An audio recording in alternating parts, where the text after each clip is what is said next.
नमस्कार। एक इंश्योरेंस सलाहकार होने के नाते मैं अक्सर लोगों को अपनी कार पॉलिसी को लेकर उलझन में देखता हूँ। एक सवाल जो सबसे आम है वो ये कि इस पॉलिसी के हिसाब से मेरी गाड़ी की कीमत आखिर है कितनी। तो चलिए अगले कुछ मिनट में हम इसी ज़रूरी सवाल को अच्छे से समझते हैं। जरा सोचिए, इंश्योरेंस के नजरिए से आपकी गाड़ी की असली कीमत क्या है? ज्यादातर लोग इस सवाल पर थोड़ा रुक जाते हैं, पर देखिए, ये सिर्फ एक नंबर नहीं है। ये वो नींव है जिस पर आपकी गाड़ी की पूरी सुरक्षा टिकी हुई है। इंश्योरेंस की दुनिया में इस वैल्यू का एक खास नाम है, इंश्योर्ड डिक्लेयर्ड वैल्यू, या जिसे हम शॉर्ट में आईडीवी कहते हैं। ये वो कीमत है जो आप अपनी गाड़ी के लिए बताते हैं, और सबसे ज़रूरी बात, इसे बिल्कुल सही सही बताना है। ठीक है, तो अब गहराई में उतरते हैं। सबसे पहले ये समझना जरूरी है कि आखिर ये आईडीवी है क्या और क्यों ये आपकी पॉलिसी का सबसे अहम हिस्सा है। इसे बिल्कुल आसान भाषा में समझिए। आईडीवी वो ज़्यादा से ज़्यादा रकम है जो आपकी इंश्योरेंस कंपनी किसी बड़े नुकसान की हालत में, जैसे गाड़ी चोरी हो जाने या पूरी तरह बर्बाद हो जाने पर आपको देगी। ये आपकी गाड़ी की आज की मार्केट वैल्यू है। अच्छा, तो जब गाड़ी एकदम नई होती है तब ये वैल्यू कैसे तय होती है? इसका जो कैलकुलेशन है वो असल में काफ़ी सीधा और एक तय नियम पर आधारित है।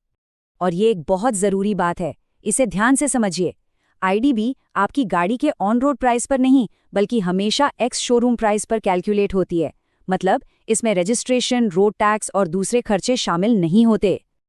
अब देखते हैं कि यह कैलकुलेशन होता कैसे है। मान लीजिए आपकी कार का एक शोरूम प्राइस 10 लाख रुपए है। तो जैसे ही गाड़ी शोरूम से बाहर आती है, उस पर तुरंत 5% का डेप्रीसिएशन, यानी कि उसकी कीमत में गिरावट लग जाती है। तो 10 लाख का 5% हुआ 50,000 रुपये। इसे घटाने के बाद आपकी पहली आईडीवी बनती है 9,50,000 रुपये। तो ये जो 9.5 लाख रुपए हैं, ये उस पूरे साल के लिए इंश्योरेंस कंपनी की तरफ से अधिकतम देनदारी है। मतलब अगर गाड़ी को टोटल लॉस होता है तो आपको ज्यादा से ज्यादा यही रकम मिल सकती है, इससे एक पैसा भी ज्यादा नहीं। आप जैसे जैसे गाड़ी पुरानी होती है उसकी आईडीवी भी तो कम होती है, पर ये कमी कोई अपनी मर्जी से तय नहीं करता। इसके लिए हमारे इंश्योरेंस रेगुलेटर आईआरडीआई ने एक पक्का नियम बनाया हुआ है।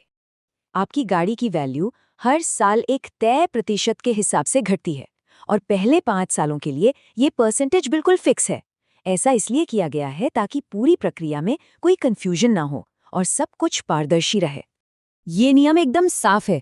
देखिए, 6 महीने से 1 साल पुरानी गाड़ी पर 15% डेप्रीसिएशन लगता है, 2 साल बाद 20%, और ऐसे ही बढ़ते बढ़ते 5 साल पूरे होने तक आपकी गाड़ी की वैल्यू में सीधे सीधे 50% की गिरावट आ जाती है।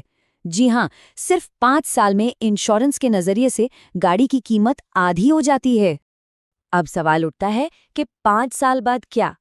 तब आईडीवी आप और आपकी बीमा कंपनी दोनों मिलकर आपसी सहमति से तय करते हैं। इसमें गाड़ी का मॉडल, उसकी कंडीशन, ये सब चीजें देखी जाती हैं। अब एक बहुत ही जरूरी सलाह। कई बार लोग प्रीमियम कम करने या फिर ज्यादा क्लेम पाने के लालच में आ जाते हैं और आईडीवी से छेड़छाड़ करने की सोचते हैं, लेकिन मैं आपको बता दूं, इसके नतीजे बहुत गंभीर हो सकते हैं।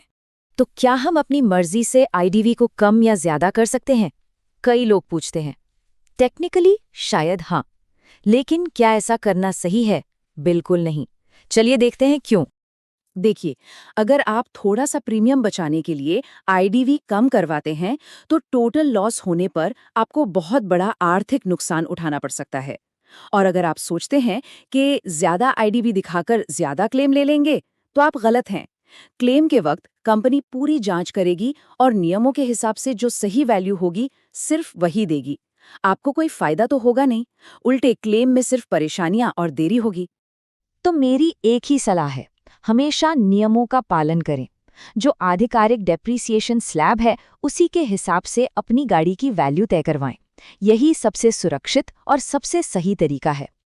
अब उस सिचुएशन की बात करते हैं जहां आईडीवी की असली परीक्षा होती है, यानी कि टोटल लॉस क्लेम। भगवान न करे कि ऐसा किसी के साथ हो, लेकिन इसके बारे में जानना हम सबके लिए जरूरी है। गाड़ी के चोरी हो जाने या किसी हादसे में पूरी तरह से बर्बाद हो जाने पर आपकी पॉलिसी में लिखी आईडीवी ही ये तय करती है कि आपके हाथ में आखिर में कितना पैसा आएगा। एक बात हमेशा याद रखनी चाहिए, इंश्योरेंस का मकसद नुकसान की भरपाई करना होता है, उससे मुनाफा कमाना नहीं। अगर कोई ज्यादा आईडीवी दिखाकर मुनाफा कमाने की कोशिश करता है तो वो इंश्योरेंस के मूल सिद्धांत के ही खिलाफ जा रहा है। जब आप क्लेम फाइल करते हैं तो इंश्योरेंस कंपनी आपकी पिछली पॉलिसियों और सारे नियमों की पूरी जांच करती है। वो ये पक्का करते हैं कि बताई गई आईडीवी सही है या नहीं, और उसी के बाद क्लेम का पैसा पास होता है। तो इस पूरी चर्चा का निचोड़ क्या है? आइए उन सबसे जरूरी बातों को एक बार फिर से दोहराते हैं जो आपको हमेशा याद रखनी चाहिए। तो याद रखिए, आईडीवी इंश्योरेंस वैल्यू है, गाड़ी बेचने वाली कीमत नहीं। हमेशा IRDAI के नियमों को ही माने। आईडीवी से छेड़छाड़ करने से सिर्फ और सिर्फ नुकसान होता है, और एक सही आईडीवी ही इस बात की गारंटी है कि जरूरत के वक्त आपका क्लेम बिना किसी परेशानी के पास हो जाएगा। तो अंत में अपने आप से ये सवाल जरूर पूछिए, क्या आपकी गाड़ी का इंश्योरेंस सही आईडीवी पर बना है? मैं तो कहूँगा जाइए आज ही अपनी पॉलिसी निकाल कर चेक कीजिए, क्योंकि सही जानकारी ही आपकी सही सुरक्षा है।